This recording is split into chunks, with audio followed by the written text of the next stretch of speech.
नए और press video में हार्दिक स्वागत है। अभी भी सभी पेंशनर्स केंद्रीय कर्मचारी राज्य कर्मचारी के लिए गुड न्यूज आई है।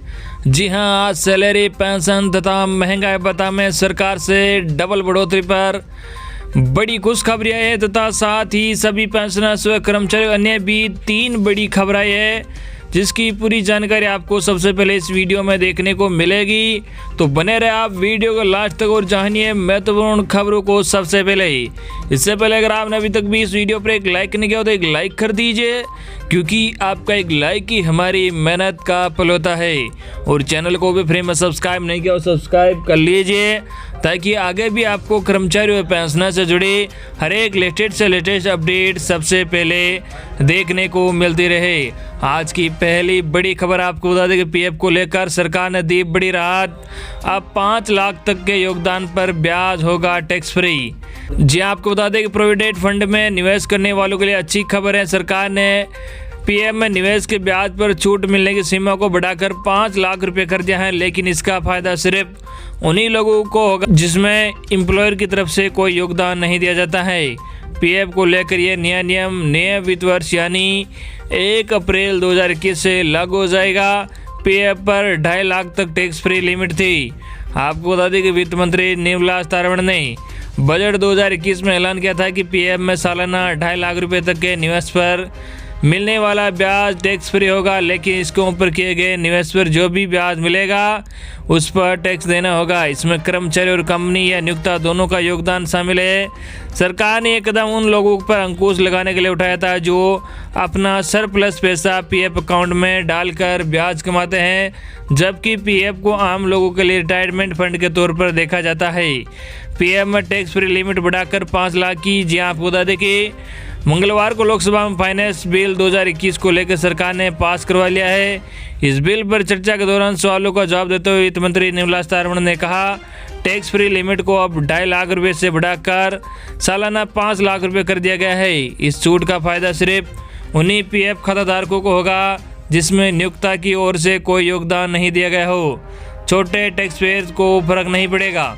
जी हाँ, आपको बता दें कि उन्होंने कहा कि आमतौर पर पीएफ में कर्मचारी और नियोक्ताओं का योगदान होता है, लेकिन किसी में जब सिर्फ कर्मचारी का योगदान हो उसे 5 लाख तक टैक्स फ्री लिमिट का फायदा मिलेगा। वित्त मंत्री ने भरोसा दिया है कि 2.5 लाख रुपए की फ्री लिमिट का फायदा 92-93% लोगों को होता है जो कि सब्सक्राइबर हैं और उन्हें मिलने वाला ब्याज बिल्कुल टैक्स फ्री होगा। इसलिए छोटे और मध्यम वर्ग के टैक्स पेयर को इस बदलाव से कोई फर्क नहीं पड़ेगा। पीएफ का नए नियम को ऐसे समझे। जी आपको बता दें कि मान लीजिए आप नौकरी करते हैं और आपका ये पीएफ अकाउंट है, तो इसमें आप और आपकी कंपनी 12% योगदान करते हैं। दोनों को मिलाकर इसमें 2.5 लाख रुपये सालाना योगदान होता है या इससे कम होता है, तो इस पर मिलने वाला ब्याज बिल्कुल टैक्स फ्री होगा। लेकिन आपने 2.5 लाख रुपये सालाना से ज़्यादा योगदान किया है, मान लीजिए 3 लाख रुपये से में सरप्लस योगदान 50,000 रुपये पर जो भी ब्याज आपको मिलेगा उस पर आपको टैक्स चुकाना होगा। अगर आप वॉलेंट्री प्रोविडेंट फंड यानी वीपीएफ और पब्लिक प्रोविडेंट फंड यानी पीपीएफ में निवेश करते हैं तो आप 5 लाख रुपए तक के कुल सालाना निवेश पर मिलने वाले ब्याज पर टैक्स नहीं देना होगा। वीपीएफ और पीपीएफ में नियोक्ताओं का कोई योगदान नहीं होता है। वही अगली बड़ी खबर आपको बता दें कि सरकार ने पेंशनधारियों को दी राहत। नए नियम लाखों पेंशनर्स को होगा फायदा।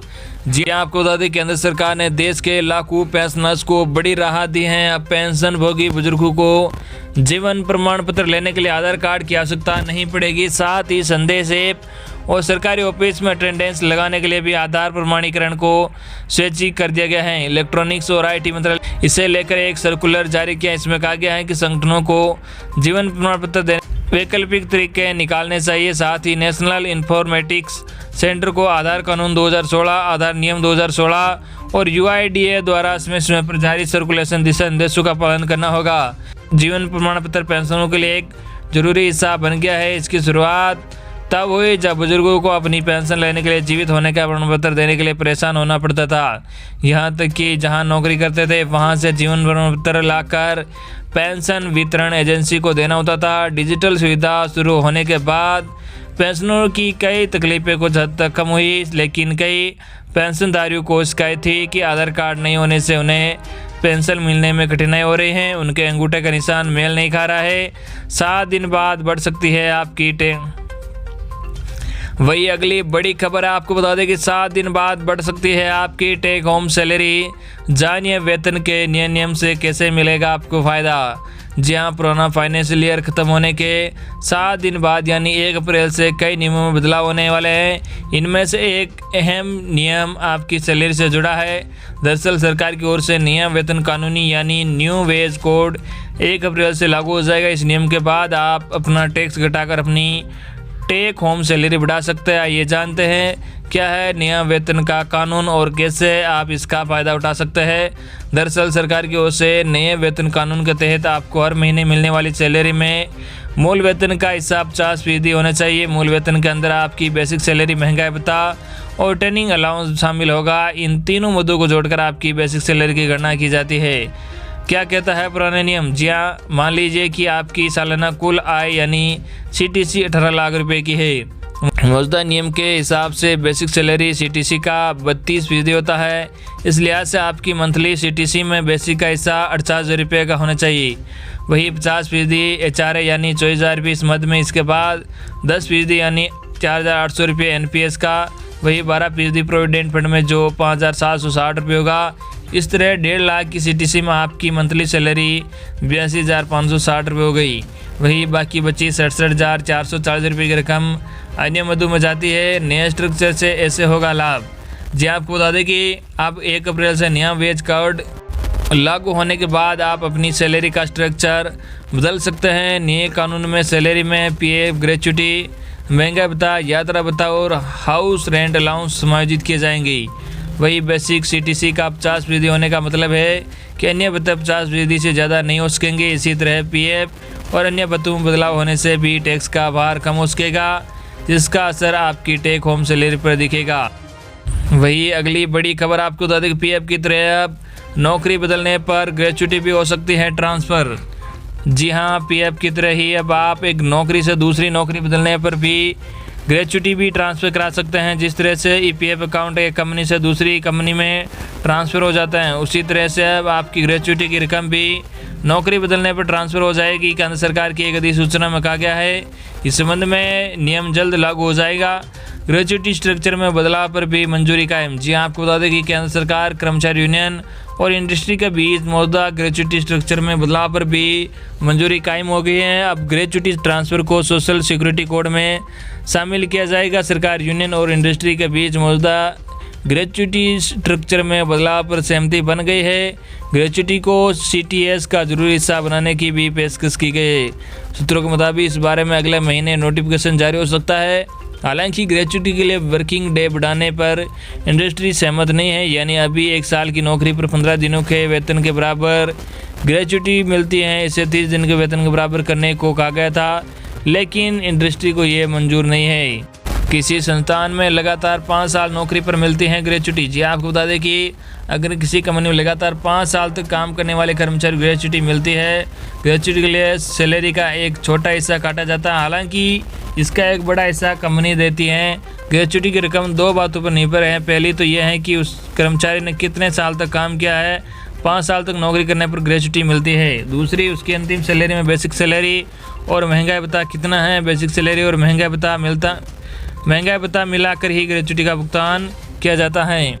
वही अगली बड़ी खबर DA को लेकर आपको बता दें, कर्मचारी को जुलाई में एक साथ मिल सकती है बकाया 4 किस्तें, होगा बम्पर लाभ। जी आपको बता दें कि केंद्रीय कर्मचारी लाखों पेंशनर्स के लिए बहुत ही जल्द अच्छे दिन आने वाले हैं। केंद्र की मोदी सरकार इस साल अपने कर्मचारियों को महंगाई भत्ते की 4 किस्तें एक साथ देने वाली है। लंबे समय से महंगाई भत्ते का इंतजार कर रहे कर्मचारियों के लिए नए साल होली का बहुत बड़ा गिफ्ट होगा। दरअसल वित्त मंत्रालय ने पिछले दिनों सदन में बताया कि जुलाई 2021 को महंगाई भत्ते का भुगतान कर दिया जाएगा। हालांकि अभी इसकी घोषणा नहीं की गई है। कर्मचारियों को एक साथ 4 किस्तें दे दी जाएगी, जो पिछले साल कोरोना महामारी के कारण लंबित थी। सरकार के इस फैसले से करीब 50 लाख केंद्रीय कर्मचारी और 65 लाख पेंशनर्स को फायदा होगा। मालूम हो, केंद्र सरकार अपने कर्मचारी साल में 2 बार महंगाई भत्ता देती है, लेकिन कोरोना महामारी के कारण उनकी किस्तें रोक दी गई थी। फिलहाल केंद्रीय कर्मचारी और पेंशनर्स को 17% महंगाई भत्ता मिल रहा है। अगर 1 जुलाई को एक साथ 3 किस्तें दे दिया जाता है तो कर्मचारी को महंगाई भत्ता बढ़कर 34% हो जाएगा। महंगाई भत्ते में बढ़ोतरी होने से सैलरी में भी अच्छी वृद्धि हो जाएगी। डीए बढ़कर हो जाएगा 34%। जी आपको बता दें डीए में एक साथ 4 किस्तों के भुगतान के बाद कर्मचारी का महंगाई भत्ता बढ़कर 34% हो जाएगा। 4 किस्तों में 1 जनवरी 2020 को 4%, 1 जुलाई 2020 को 4% और 1 जनवरी 2021 को 4% और 1 जुलाई 2021 को 5% बढ़ोतरी होने का अनुमान है। इसके अलावा मौजूदा समय में महंगाई भत्ता 17% मिल रहा है। इस तरह से सभी को मिलाकर कुल 34% डीए हो जाएगा। तो ये थी आपके लिए आज की बड़ी खबरें जो हमने सबसे पहले आप तक पहुंचाई है। आई होप कि आपको आज की हमारी खबरें पसंद आई होगी। इस वीडियो पर ज़्यादा से ज़्यादा लाइक और इस वीडियो को ज़्यादा से ज़्यादा आपके मिलने वालों तक जरूर शेयर करना, ताकि ये न्यूज़ सबसे पहले आपके मिलने वालों तक जरूर पहुँच के। धन्यवाद।